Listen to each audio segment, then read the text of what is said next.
5페이지 한다고 나왜 표시가 안 되냐는데?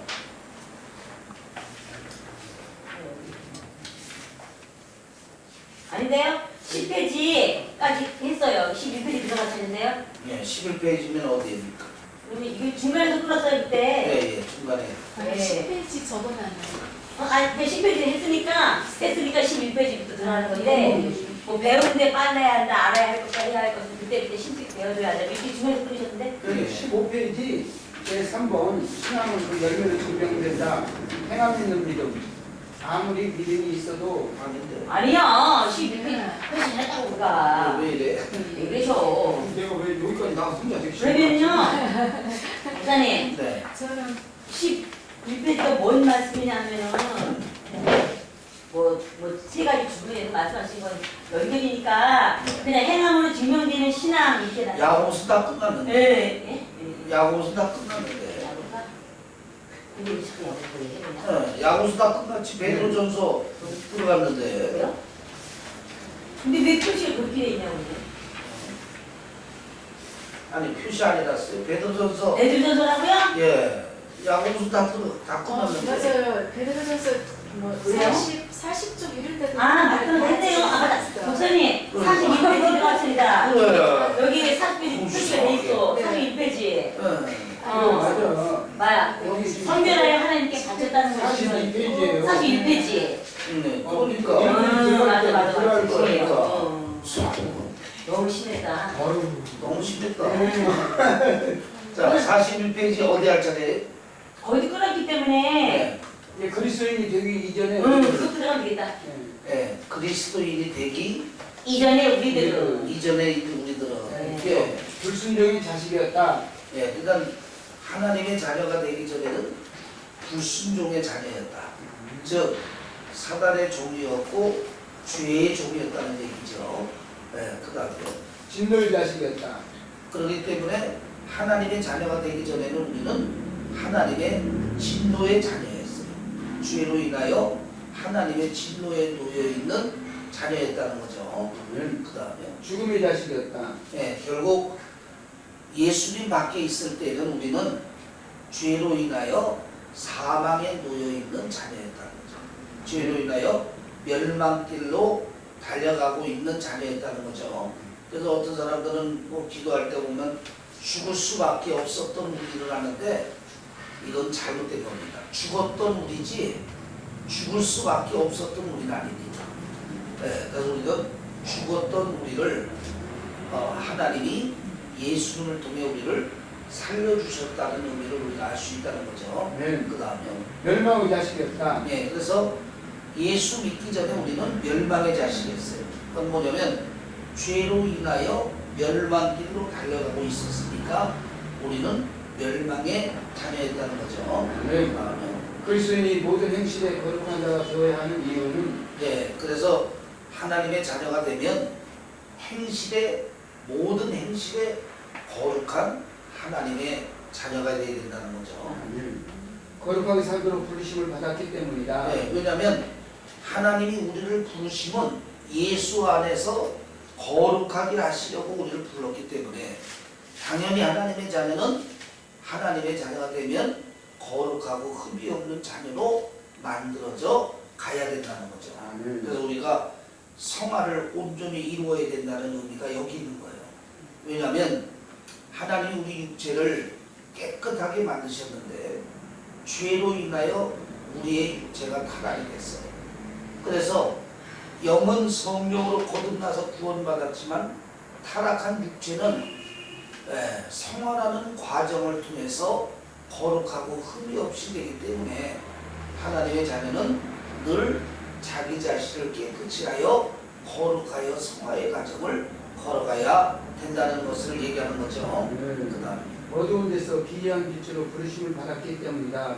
우리는 어두운 데서 죄악의 어두운 세상에서 하나님의 빛의 기이한 천국의 빛으로 부름을 받은 하나님의 자녀가 됐다는 거죠. 그리스도의 본을 받아 고난을 받게 하려고 부르셨기 때문이다.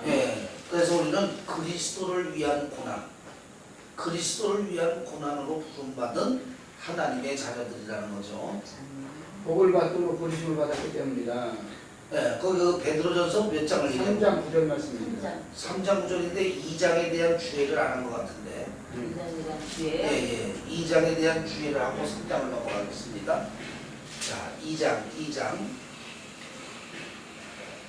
1절부터 그러므로 모든 악독과 모든 죄율과 외식과 시기와 모든 비방하는 말을 버리고 예, 이것은 인간의 타락한 마음에서 나오는 죄악을 얘기하는 겁니다. 바로 이러한 것이 타락한 인간의 마음에서 나온다는 말이에요. 악독과 또 뭐라 그랬어요?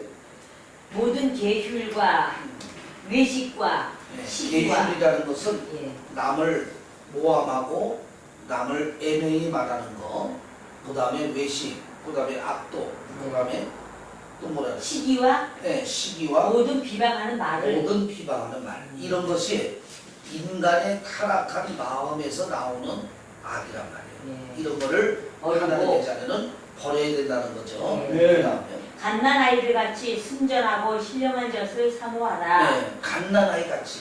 그래서 천국은 어린아이 같은 자의 것이라는 게 뭐냐면 갓난아이 같이 돼야 된다. 네, 그래서 어린아이 같은 신앙이 돼야 된다. 그래서 천국은 어린아이 같은 자의 것이라 그랬죠. 그 어린아이 같은 자의 것이 왜냐? 어린아이는 겸손하고 단순하고 온전히 의지하기 때문에. 그래서 하나님의 자녀는 갓난아이처럼 어린아이 같은 신앙이 돼야 되고, 또한 뭘 사모해야 돼요? 신령한 젖을 사모하라 그랬죠. 네. 여기서 신령한 젖은 하나님의 말씀을 얘기합니다. 하나님의 말씀이. 네. 왜냐하면 우리에게 있어서 신령한 영적 양식은 말씀이거든요. 그래서 말씀이 신령한 젖이에요. 그러니까 우리는 어린아이 같은 신령을 가지고 신령한 젖 하나님의 말씀을 사모해야 되는 것을 말하는 거죠. 네. 그 다음에 이런 이로 말미암아 너희로 구원에 이르도록 자라게 하려 합니다. 예, 왜냐하면 신령한 젖만이 우리를 구원에 이르게 하고 우리의 영적 성장을 이루어가는 겁니다. 예, 그러니까 어린아이가 어머니 젖을 먹어야만 자라게 되죠. 우리의 영적인 것은 말씀의 신령한 젖을 먹어야만 구원받고, 말씀의 신령한 젖으로 우리의 믿음과 신앙이 성장해 갈 수 있는 걸 얘기하는 거예요. 그래서 우리가 로마서 1장에 보면 하나님의 말씀에는 하나님의 의가 있는데 믿음에 이르면 믿음에 이르고라는 얘기가 나오죠. 이 얘기는 뭐냐면 구원의 믿음도 말씀으로 오고 성장하여 열매 맺는 믿음도 말씀으로 온단 말이에요. 네, 그러니까 하나님의 신령한 적, 하나님의 말씀을 사모할 때 말씀으로 구원받고 또 말씀으로 믿음의 성장을 가져갈 수 있는 것을 얘기하는 거죠. 네. 그 다음에 너희가 주의 인자하심을 맛 보았으면 그리하라. 예, 주의 인자하심이 뭡니까? 하나님이 오래 참으심으로 예수님을 통해 나를 구원해 주신 것이 주의 인자하심을 얘기하는 거죠. 그 다음 사람에게는 버림바가 되었으나 하나님께는 택하심을 입은 보배로운 산돌이신 예수에게 나와. 예수님은 산돌이에요. 산돌. 그러면 예수님의 산돌이라는 건 뭐냐면 사람들에게는 버림을 받았어요. 이스라엘 백성들에게 버림받고 그들에게 미움당해서 결국은 그들에게 의하여 십자가에 못 박혀서 죽음을 당했으니까 예수님이 사람들에게는 버림을 당했죠. 그러나 그 사람에게는 버림을 당한 예수님이 누구에게 선택된 분이에요? 하나님에게는 선택된 분이란 말이에요. 그래서 예수님이 우리의 산돌이라는 거야. 산돌. 네, 뭔 얘기인지 알았죠? 그 다음에요. 너희도 산돌같이 신령한 집으로 세워지고 예수 그리스도로 말미암아. 너희도 이제 신령한 산돌같이 신령한 집. 그러면 여기서 너희도 이제 예수님처럼 신령한 집이라 했죠? 네. 이 신령한 집은 신앙과 믿음의 집을 신령하게 만들라 이 말이에요. 신령한 믿음. 네, 산돌이신 예수님을 통해서 우리도 신령한 집, 신령한 신앙과 믿음의 집으로 만들어야 된다 이 말이에요. 그래서 우리가 신앙도 하나의 집을 짓는 것과 같잖아요. 그래서 내가 어떻게 집을 짓느냐에 따라서 마태복음에 보면 내가 신앙의 집을 어디에다 어떻게 짓느냐에 따라서 결과가 다르잖아요. 반석 위에 신앙의 집을 진 사람은 상급이 그대로 있고, 모래 위에 신앙의 집을 진 사람은 기초가 반석이 아니고 모래에다 세웠기 때문에 아무리 좋고 화려한 집을 져도 무너지고 상급이 없어지죠. 바로 이거란 말이에요. 우리가 예수를 믿어도 예수의 산돌 위에 신령한 신앙의 집을 지면 영광과 열매와 상급이 있고, 산돌이신 예수가 아닌 다른 모래 같은 위에다 신앙의 집을 아무리 화려하게 져도 결국은 무너지고 심판받으면 없어지는 거예요. 그래서 우리는 산돌이신 예수님의 터 위에 신령한 신앙과 믿음의 집을 잘 이루어 나가야 된다라는 의미죠. 네. 그 다음요. 예수 그리스도로 말미암아 하나님이 기쁘게 받으실 신령한 제사를 드릴 거룩한 제사장이 될지니라. 예, 그러므로 우리는 이제 하나님 앞에 예수님을 통하여 하나님 앞에 거룩한 제사, 구약은 제사고 신약은 예배죠. 네. 하나님 앞에 거룩한 예배를 드리는 제사장의 직분을 감당해야 된다. 그러니까 구약에는 제사장이 되려면 누구만이 제사장이 됐어요? 네. 예, 12지파 가운데 4지파만이 성전의 일을 맡아 했고 제사장의 일을 맡아 했죠. 예, 그런데 예수님이 이 땅에 오셔서 십자가에서 돌아가신 순간 예루살렘 성전의 휘장이 절반으로 갈라졌어요.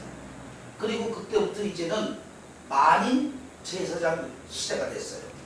4지파의 제사장이 아니라 누구든지 예수를 주라고 고백하고 믿고 구원받은 사람은 제사장의 직분이 되어서 하나님 앞에 직접 신령한 제사를 드리는 제사장이 된다는 거예요. 아멘?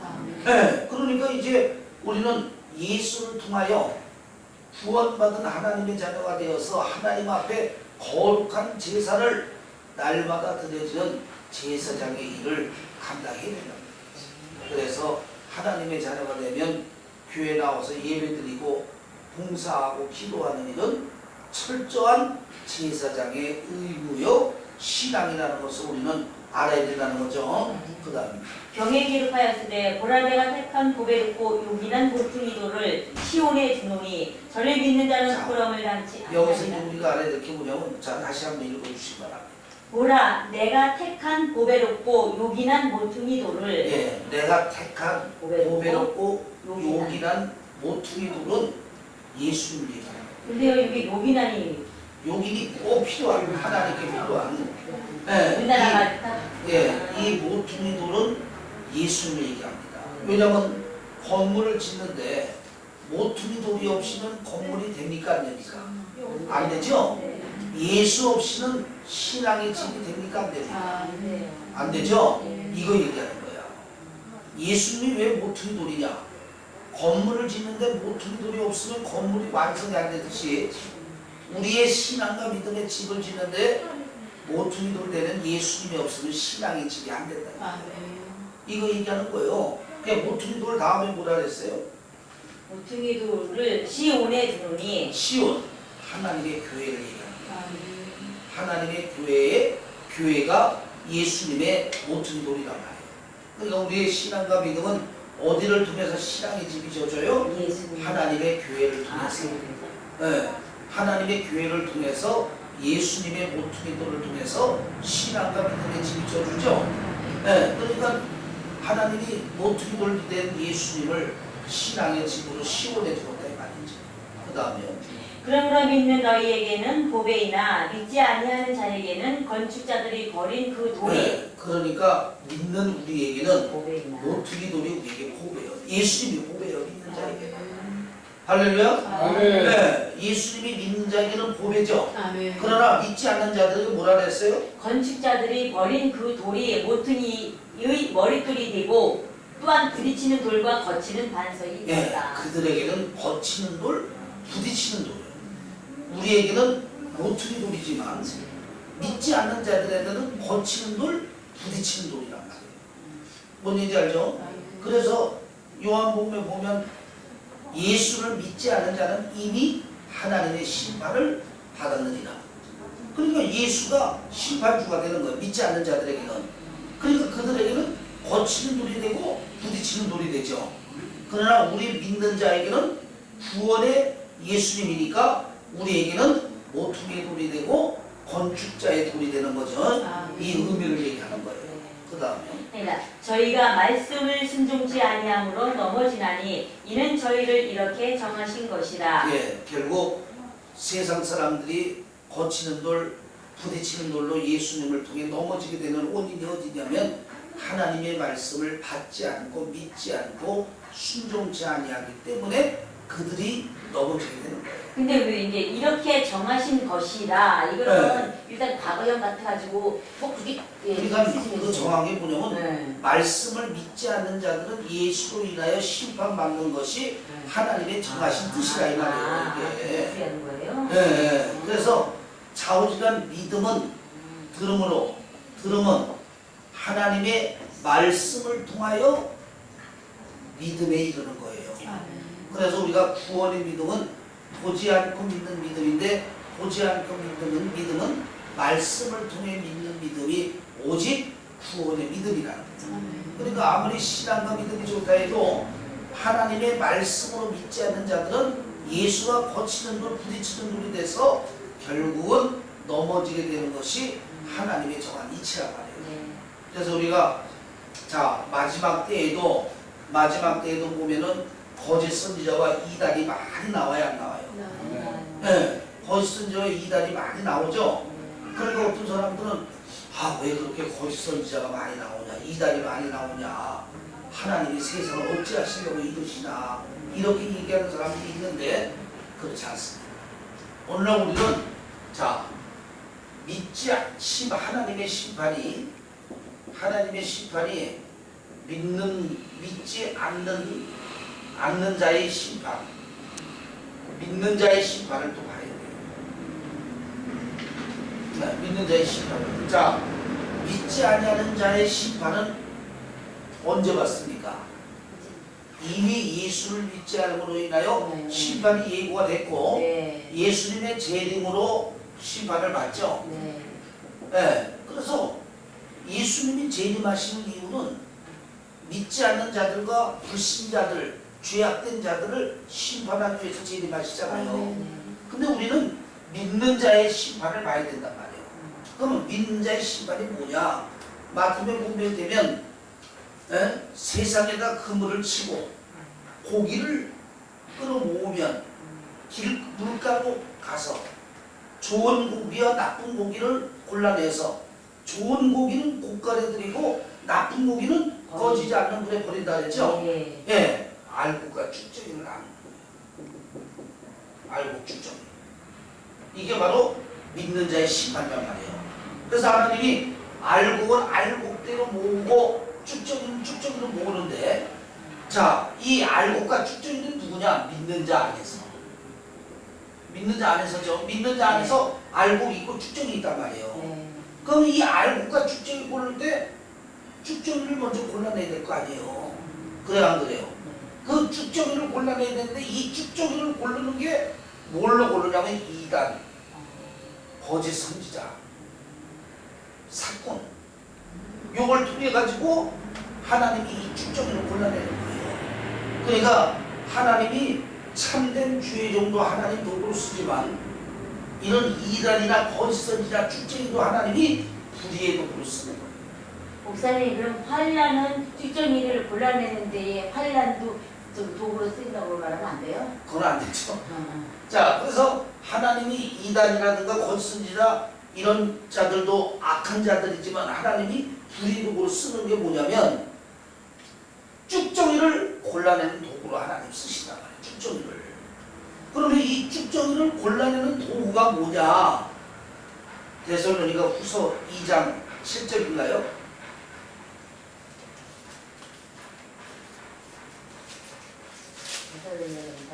데살로니가 후서죠?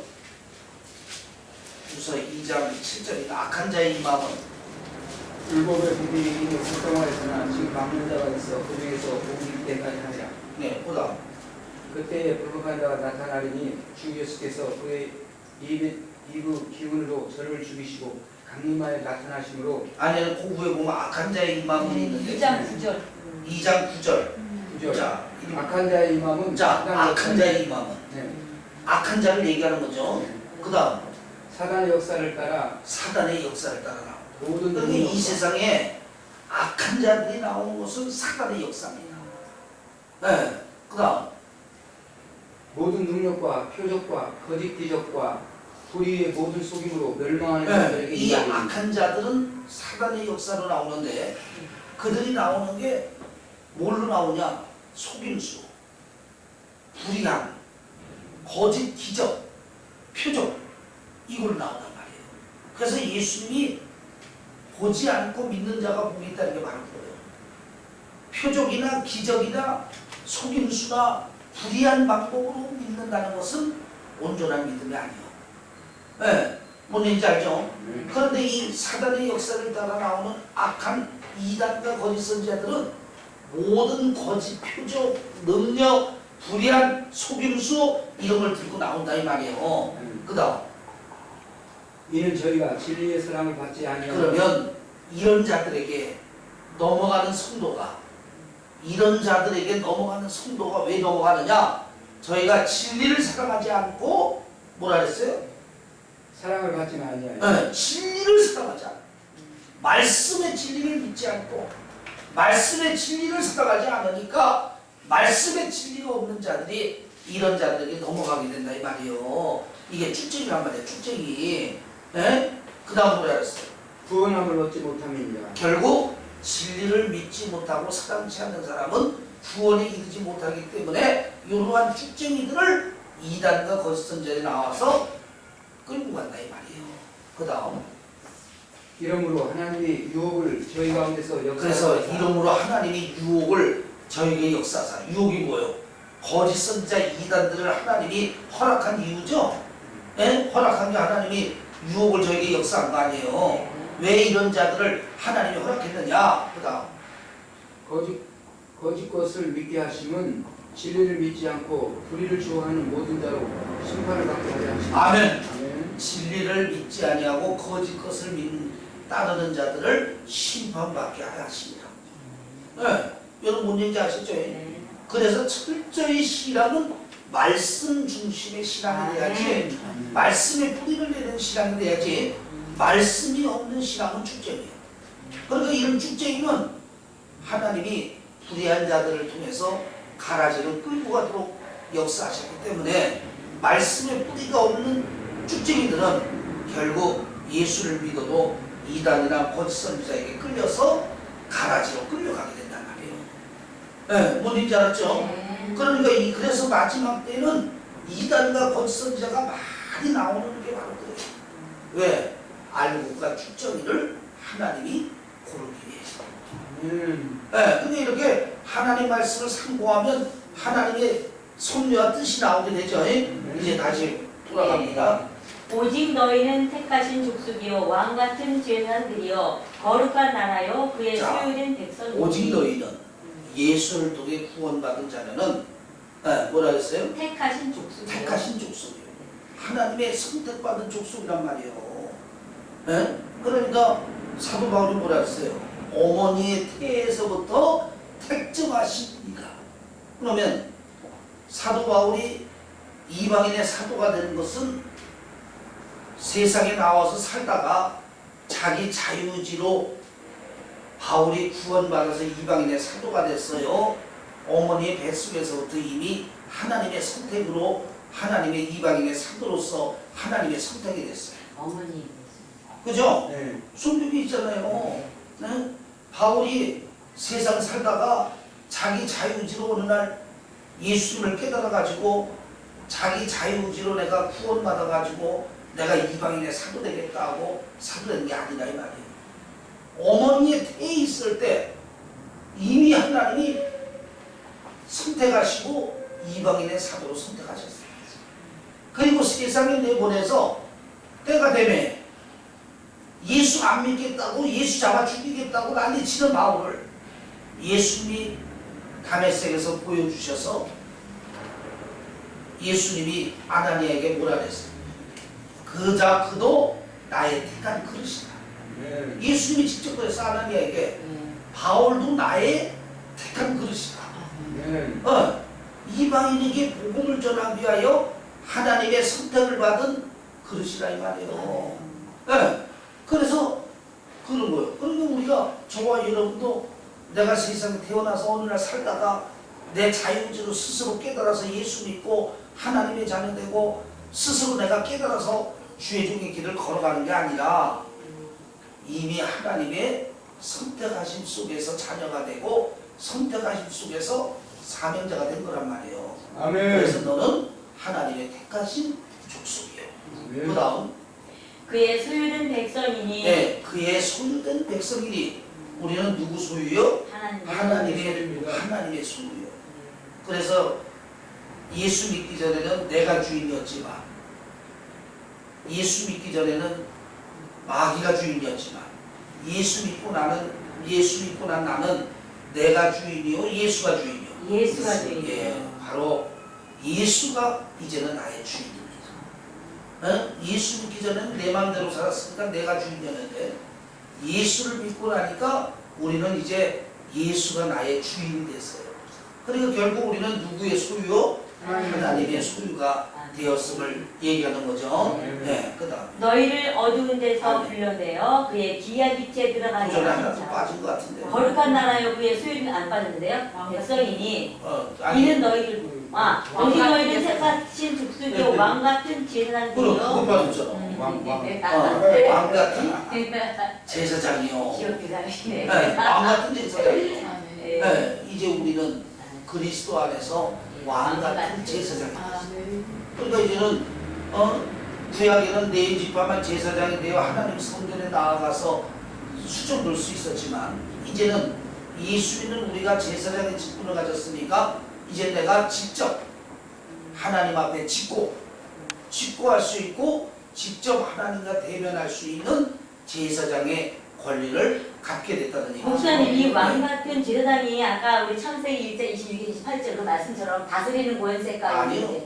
여기에 제사장이라는 것은 네. 하나님을 직접 섬기고 아. 믿을 수 있는 존재를 그 말씀하고 제사장이라는 안 거지. 된다고요? 예, 그거하고는 관련되는 게 아니죠. 예. 그거는 청지기로서의 다스릴 수 있는 권리를 준 거고 제사장이라는 것은 하나님을 섬길 수 있는 권리, 예, 하나님을 받들어 섬길 수 있는 권리를 제사장의 권리라고 하는 거죠. 예, 그 다음입니다. 제사장이 거룩한 나라요 그의 소유된 백성이니 예, 거룩한 나라예요. 이 얘기는 뭐냐면 하나님 나라는 구원받은 우리가 곧 하나님 나라입니다. 그래서 우리가 거룩한 나라라는 게 뭐냐면 하나님 나라는 구원받은 우리가 곧 하나님의 나라란 말이에요. 그래서 거룩한 나라요. 그 다음에요. 네, 그의 소유된 백성이니 이는 너희를 어두운 데서 불러내어 귀한 빛에 들어가게 하신 자. 너희를 어두운 데서 불러내요. 어두운 데는 세상입니다. 아멘. 죄악된 세상에서 우리를 불러냈단 말이에요. 아멘. 불러내요. 그 다음 그의 귀한 빛에 들어가게 네. 하신 자예요. 그의 기이한 빛은 뭐예요? 천국의 빛을 얘기하는 거죠. 네, 그러니까 하나님이 우리를 죄악된 세상의 어두움에서 불러내서 하나님의 기이한 빛, 천국의 신기한 빛에 들어가도록 하셨다는 얘기예요. 그 다음에요. 하신 자의 아름다운 덕을 선전하게 네, 하셨습니다. 그 덕을. 그러니까 우리는 뭘 반포하고 다니야 되느냐?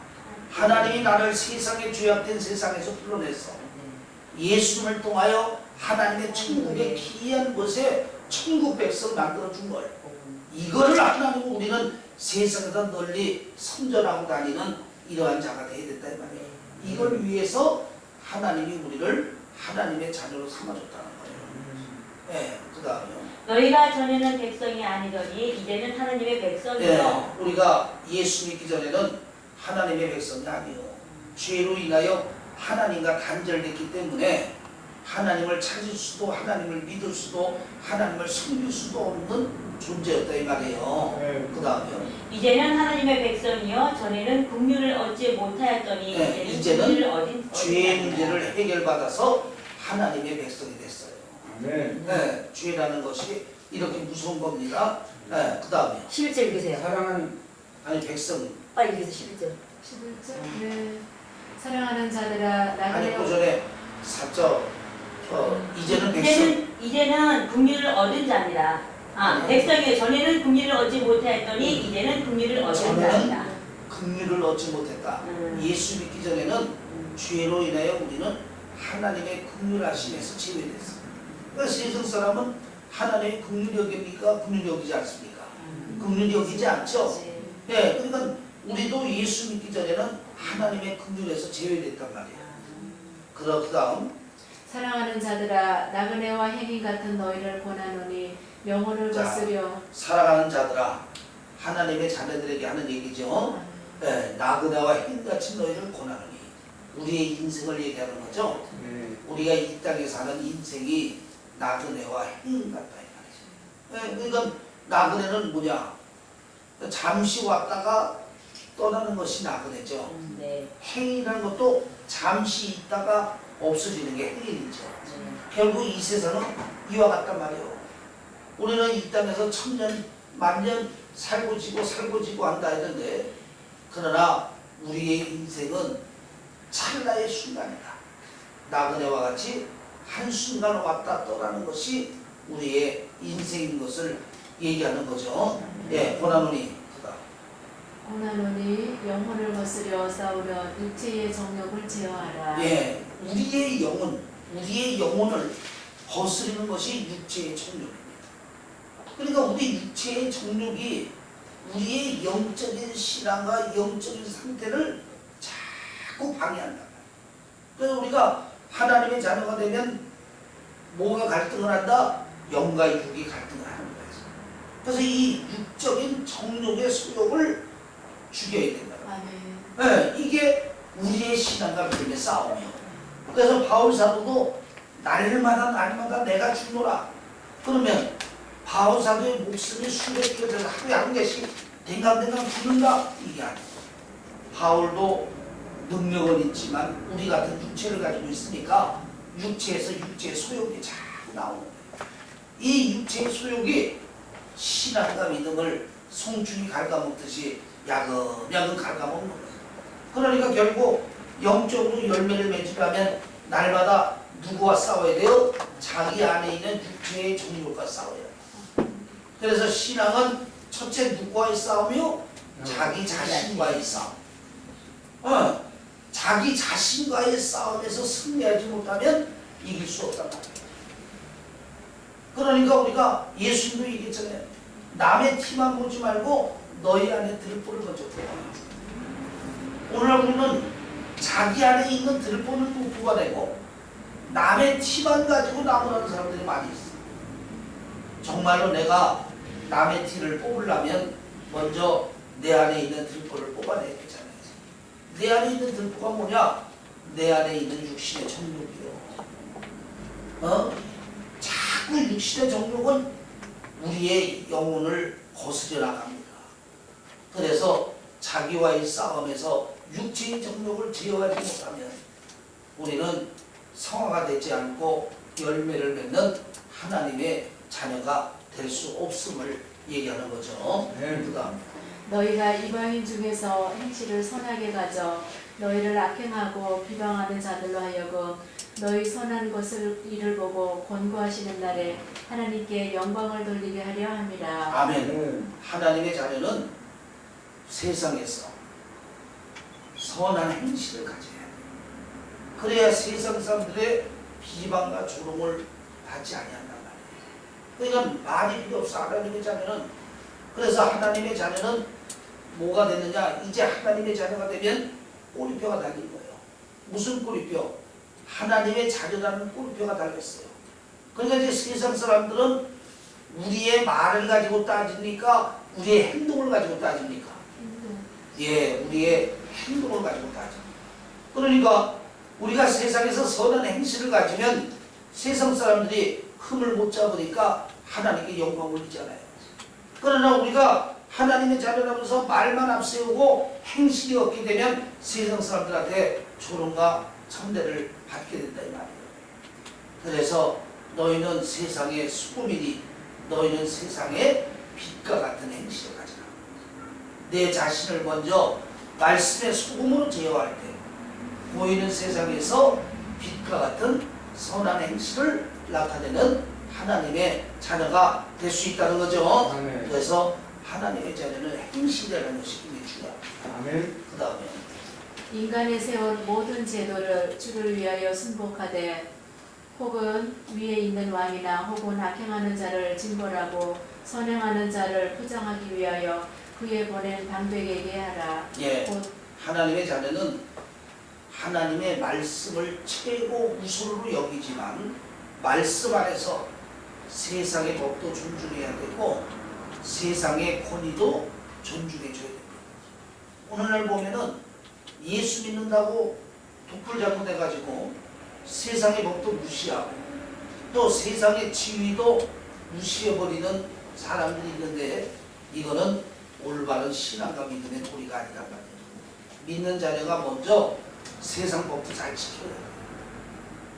믿는 자녀가 먼저 권위가 있는 지위고와도 순종할 수 있는 자세가 돼 있어야 돼요. 단 하나님 말씀 중심 안에서 제도와 법도를 지켜나가는 자녀가 돼야 된다는 의미를 얘기하는 거죠. 그다음 곧 선행으로 어리석은 사람들의 무식한 말을 막으시는 것이라. 아멘. 그러니까 우리의 선한 행실로 세상의 무식한 사람들의 말을 막아야 된다는 얘기죠. 그다음에 자유하나 그 자유로 악을 가리우는 데 쓰지 말고. 자, 자유하나. 우리는 진리와 믿음으로 죄와 마귀와 세상에서 자유하게 됐습니다. 그런데 이 자유했다고 해서 자유함을 악에게다 사용하지 말란 말이에요. 뭔 얘기인지 알겠죠? 우리가 하나님의 자녀로서 진리로서 자유함을 얻었다 해서 그 자유함을 악에다 사용하는 자유함을 가져서는 안 된다는 의미를 얘기하는 거죠. 그 다음 오직 하나님의 종과 같이 하라. 무사람을 공경하며 형제를 사랑하며 하나님을 두려워하며 왕을 공경하라. 사환들아 범사에 두려워함으로 주인들에게 순복하되 선하고 관용하는 자들에게만 아니라 또한 까다로운 자들에게도 그리하라. 애매히 고난을 받아도. 자, 그래서 하나님의 자녀는 하나님을 잘 공경하고 세상과 이웃에게도 잘 공경해서 인정받는 자녀가 되야 된다. 그래서 우리는 하나님과의 관계는 대신과 대인 관계입니다. 즉 하나님과의 관계가 바로 되면 사람과의 관계도 바로 돼야지. 하나님과의 관계는 바로 됐는데 사람과의 관계가 바로 안 되면 이것도 올바른 거 아니에요. 오늘 우리 어떤 사람 보고 막 예수를 열심히 믿는다고 믿으면서 사람들하고는 원수를 맺고 불화하고 사람들하고 다투고 싸우는 사람들 있죠. 이거는 올바른 신앙이 아닙니다. 그 얘기는 뭐냐면 하나님을 잘 섬기는 신앙은 사람도 잘 섬기고 또 하나님께 인정받는 신앙은 사람에게도 인정받아야 이게 올바른 신앙이지. 하나님은 잘 섬긴다고 하면서 사람한테 인정받지 못하고 또 하나님은 섬긴다 하면서 사람은 거역하고 이거는 올바른 신앙이 아니란 말이에요. 그래서 우리가 십자가라는 것은 대신과 대인 관계예요. 하나님과 관계가 바로 되면 사람과의 관계도 바로 되고 하나님을 사랑하면 형제도 사랑하는 관계가 바로 되는 것이 온전한 인간의 관계라는 거죠. 예를 들어서 뭐 하나님을 사랑한다고 하면서 부모를 미워한다거나 하나님을 사랑한다 하면서 형제랑을 미워한다면 이게 올바른 신앙이 아니란 말이에요. 하나님을 사랑하면 부모도 사랑하고 하나님을 사랑하면 형제도 사랑하는 이 대신과 대인 관계가 바로 돼야 올바른 관계라는 걸 얘기하는 거죠. 네, 그 다음에 하나님을 생각함으로 슬픔을 참으면 이는 아름다우나 죄가 있어 매를 맞고 참으면 무슨 칭찬이 있으리요. 오직 선을 행함으로 고난을 받고 참으면 이는 하나님 앞에 아름다움이라. 이를 위하여 너희가 부르심을 입었으니 그리스도도 너희를 위하여 고난을 받으사 너희에게 본을 끼쳐 그 자취를 따라오게 하려 하셨느니라. 예수님이 우리에게 본을 보여줬어요. 그러면 예수님의 본이 뭐냐? 죄로 인하여 고난 받았어요? 애매히 고난 받았어요? 애매히 그러는 예, 예수님의 고난은 애매히 고난을 받았습니다. 그러니까 우리도 마찬가지요. 내가 하나님의 자녀로서 죄로 인하여 고난을 받아야겠어요? 주의 영광을 위해서 고난을 받아야 되겠어요? 예, 바로 그겁니다. 너희도 죄와 불의로 위해서 고난받는 자가 되지 말고 애매히 고난, 애매히란 게 뭐냐면 하나님의 영광을 위하여 고난을 받는 자가 복 있는 자요 예수의 본을 따라 따라가는 자녀라고 하네요. 네, 그래서 우리는 고난을 받아도 죄로 인하여 고난이 아니라 하나님의 영광을 위하여 고난을 받을 수 있는 저와 여러분 되어야 된단 말이에요. 아멘. 그래서 우리가 고난에도 보면은 여러 가지 고난이 있어요. 우리는 흔히들 고난을 당하게 되면 저 양반은 무슨 하나님께 말할 수 없는 엄청난 죄를 져가지고 저 양반이 고난 당한다 이렇게 얘기하지만 그렇게 생각해서는 안 됩니다. 그래서 우리는 분별할 수 있는 자녀인데도 정죄하는 자녀는 돼서는 안 된다. 아멘. 네, 그래서 우리가 고난이라는 걸 보게 되면 보세요. 고난은 하나지만은 이 고난의 종류가 여러 가지 있는 게 첫째, 죄로 인해서 고난이 옵니다. 네, 죄로 인한 고난이 오죠. 두 번째, 훈련과 연단을 통한 고난이 있어. 훈련과 연단의 고난. 네, 바울이 3년 반 동안 아라비아 사막에서 극기 고난을 당했는데 이거는 훈련과 연단을 위한 고난이었습니다. 그죠? 네. 또 모세가 40년 동안 미디안 광야에서 훈련 연단 받은 것은 사명을 위한 연단 훈련이었단 말이에요. 네. 그 다음 세 번째는 하나님의 영광을 위한 고난이 있어요. 고난. 그러면 하나님의 영광을 위한 고난이 뭐냐? 사도행전 보니까 빌립보 지역에서 바울과 실라가 복음을 전하면서 귀신 들린 여종을 쫓아냈어요. 그러면 하나님의 일했어요? 세상이 됐어요?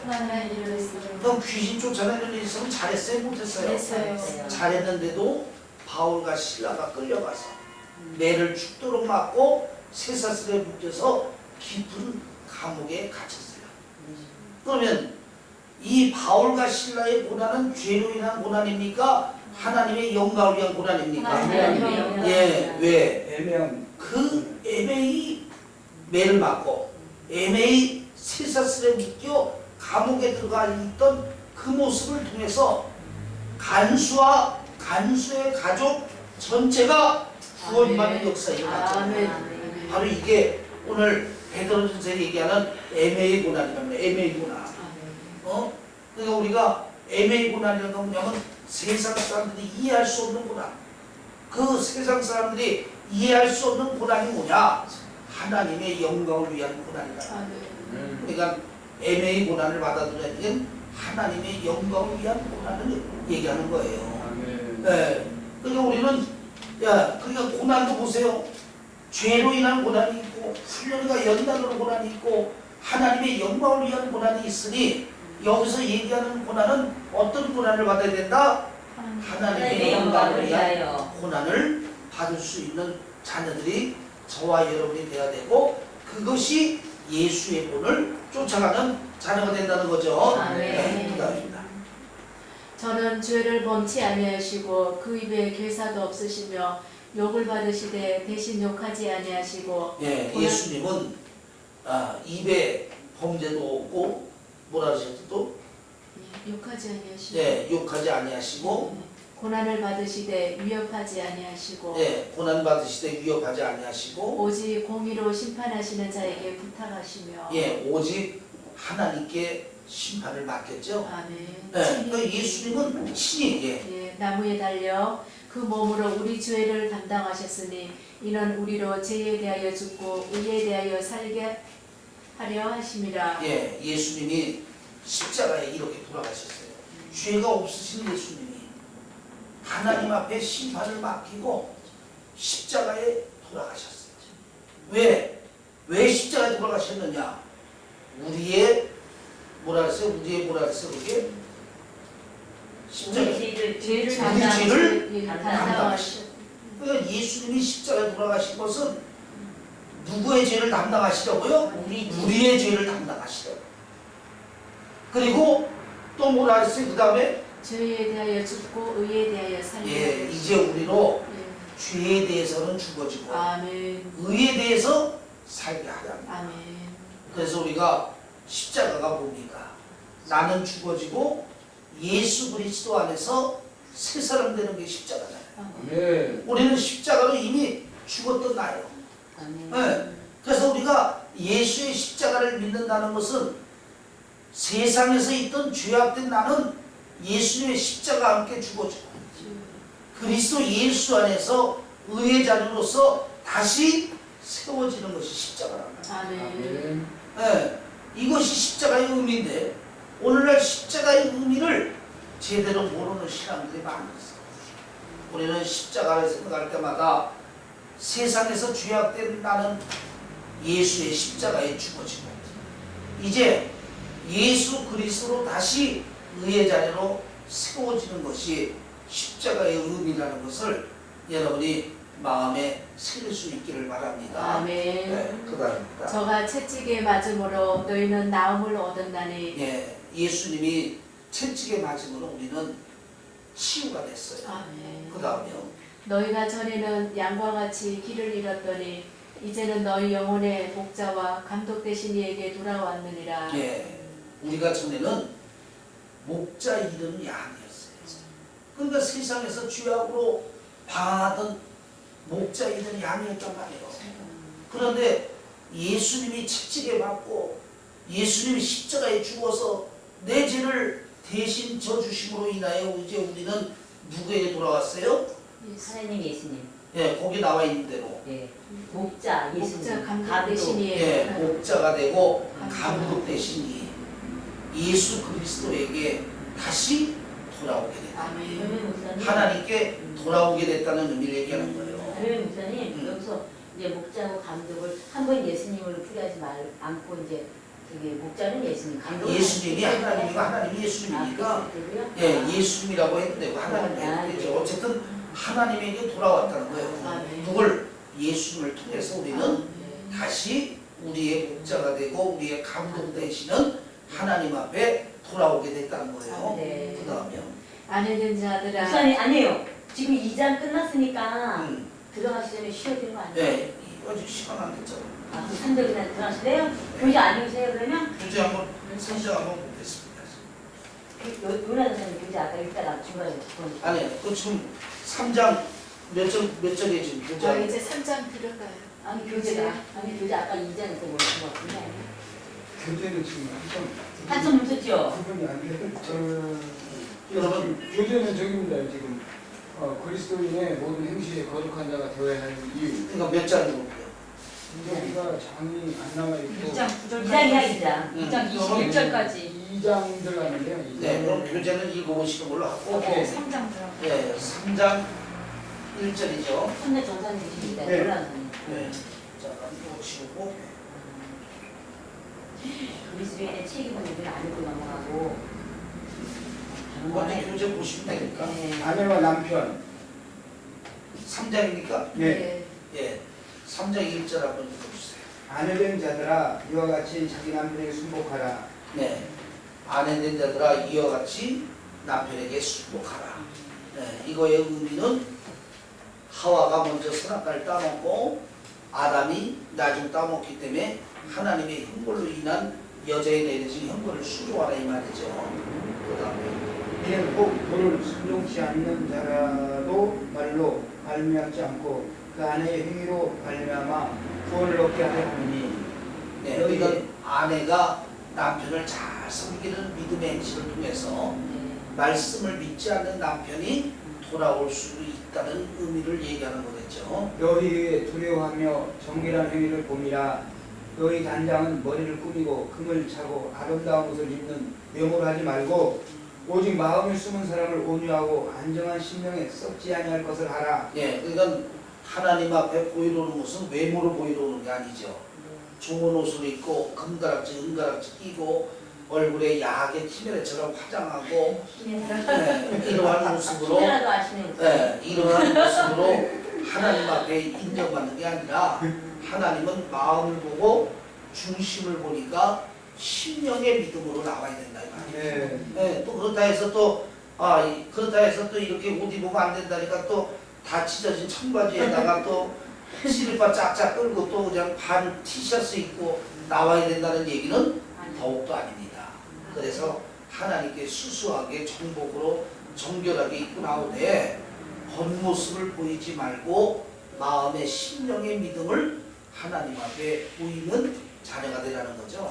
왜냐하면 사람은 외모를 보지만 우리 하나님은 마음과 중심을 보시는 분이 하나님이잖아요.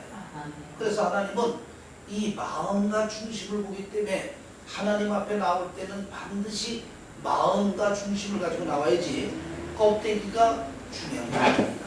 그래서 하나님이 쓰실 때는 하나님 쓰시는 사람은 외모를 보고 쓰십니까? 중심을 보고 쓰십니까? 중심을 보시고 네. 그러면 하나님의 사울 왕을 세울 때는 사울 왕의 무엇을 보고 세우셨어요? 하나님이? 처음에는 중심을 보시고 네. 부모에 대한 겸손함.